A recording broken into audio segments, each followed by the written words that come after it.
So my first question, Katarina, is how to raise awareness in this global citizenship education. How do you become aware of being a global citizen? There are a few things that we can use, and they are not so new, they're known in adult education.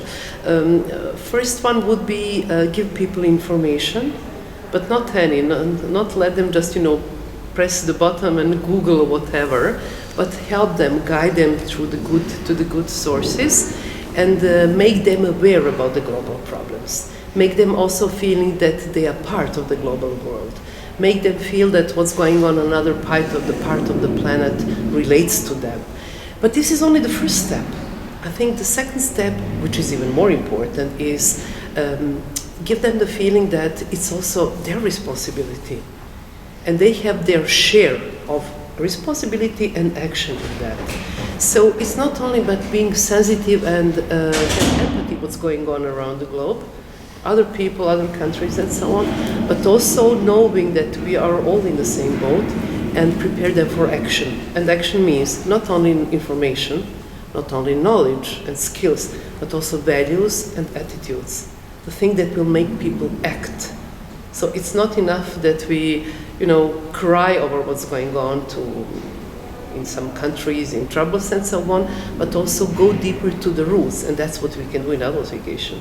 Make them people understand why the things are happening, go deeper, go to the causes, go to the roots of the problem, so they can also act deeper, not only help in the current situation, but also go deeper and see what they can do to prevent similar situation happening, and thus improve the world, of course. Yes. You also had some critical points about the words system, the governance, the global governance, even in UN, United Nations. And so can we anymore trust this UN documents then?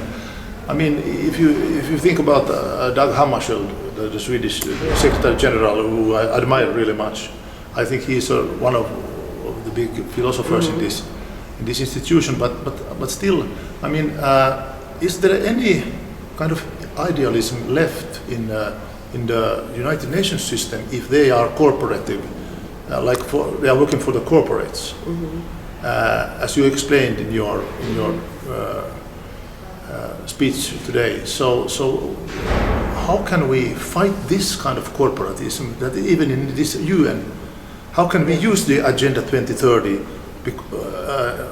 and try to get over this misuse of actually democracy, misuse of taking care of the weak ones, and so on. It's not easy, but I still think it's possible, and I think we cannot give up.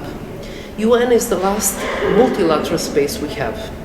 Let's say we give it up. We say, it's too complicated, there are other corporate influences and so on, so they don't have a real power, so we give it up. What is left?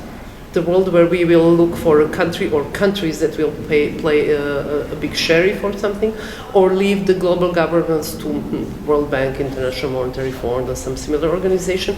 No, we have to defend UN space because it's the only left space, really multilateral space, and space with a voice for citizens, for people. Yes, it is under a lot of corporate influences. That's a huge problem. But you said at the beginning, you asked me if there is idealism. Yes, there is. Not in the system, but among the people. There are still many people working in UN and, of course, UNESCO who believe and who joined at the first place because they believed in that. And I think they are our strength. We need to connect with them. We need a kind of a new connection, new cooperation, new solidarity, government, civil society, researchers, people who work in this organization to help them resist these corporate influences and bring us back UN as a space for the people. I somehow think that if you have not been an idealist in your youth, you are not an idealist when you get older. Because this cynicism or the being cynical, it's really some poison that can even poison an idealist mind. So how can we still keep this belief in making a difference to work for the good purpose and based on the good values? It's a matter of psychology and psychology of learning. And I wouldn't be so skeptical when it comes to the changes. It's still possible. If you take the theory of Jack Mezirow, transformative learning, and the other important authors who were writing about that, you see that changes are possible at any age. Well, both positive and negative, but let's hope more positive changes. So I think it's possible. It's possible to get people believing that, and we need to share more.